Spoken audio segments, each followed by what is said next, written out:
காஷ்மீரில் பயங்கரவாதிகள் நடத்திய தாக்குதலுக்கு எதிராக கொழும்பில் இன்று போராட்டம் ஒன்று முன்னெடுக்கப்பட்டுள்ளது. கடந்த 21ஆம் தேதி ஜம்மு காஷ்மீரின் பஹல்காம் பகுதியில் ஃபைரசன் எனும் புகழ்பெற்ற சுற்றுலா தளத்தில் முகமூடி அணிந்த பயங்கரவாதிகள் அங்கு கூடியிருந்த மக்கள் மீது சரமாரியாக துப்பாக்கிச்சூடு நடத்தினர். இந்த சம்பவத்தில் 26 அப்பாவி சுற்றுலா பயணிகள் பரிதாபமாக கொல்லப்பட்டனர். இது கண்டிக்கத்தக்க விடயம் என கூறி சர்வதேச அரங்கில் பாரிய எதிர்ப்பு பாகிஸ்தானுக்கு எதிராக கிளம்பி இருந்த நிலையில் தற்போது இலங்கையில் காஷ்மீர் தாக்குதலுக்கு எதிராக கொழும்பில் போராட்டம் இன்று முன்னெடுக்கப்பட்டது. இலங்கை வாழ் மக்கள் நாங்கள் எங்களுடைய எதிர்ப்பை நாங்கள் தெரிவிக்கின்றோம்.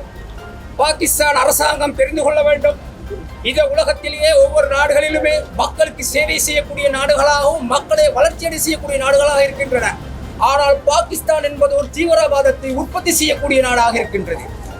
இன்று வல்லரசுகளும் சாதாரண நாடுகளும் விவசாயத்திலே முன்னேறுகின்றார்கள், ஆயுத தயாரிப்பு தொழில்நுட்பத்திலே முன்னேறி கொண்டிருக்கும் போது பாகிஸ்தான் மாத்திரமே தீவிரவாதிகளுக்கு ஆதரவு அளித்து தீவிரவாதிகளை வளர வைக்கின்றார்கள். எனவே காஷ்மீரில் அப்பாவி மக்களை கொலை செய்தவர்களுக்கு பாகிஸ்தான் புகலிடம் கொடுக்கும். அப்படி அவர்கள் கொடுப்பதாக இருந்தால் இந்த நாட்டில் அவர்களை வெளியேற்ற வேண்டும். இது ஒரு ஜனநாயக நாடு.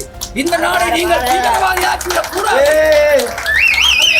மக்கள் நிம்மதியாக இந்த நாட்டில் மாத்திரம் அல்லாமல் உலகளாவிய ரீதியிலே வாழும் மக்களுக்கு பாகிஸ்தான் தான் இடையூறாக இருக்கின்றது. போராட்டத்தின் நிறைவில் சிதம்பரம் கருணாநிதி கருத்து தெரிவிக்கும் போது, காஷ்மீரில் அப்பாவி மக்கள் கொலை செய்யப்பட்டதை ஏற்றுக்கொள்ள முடியாது, பயங்கரவாதத்தை தீவிரவாதத்தை முற்றாக ஒழிக்க வேண்டும் என குறிப்பிட்டுள்ளமை குறிப்பிடத்தக்கது.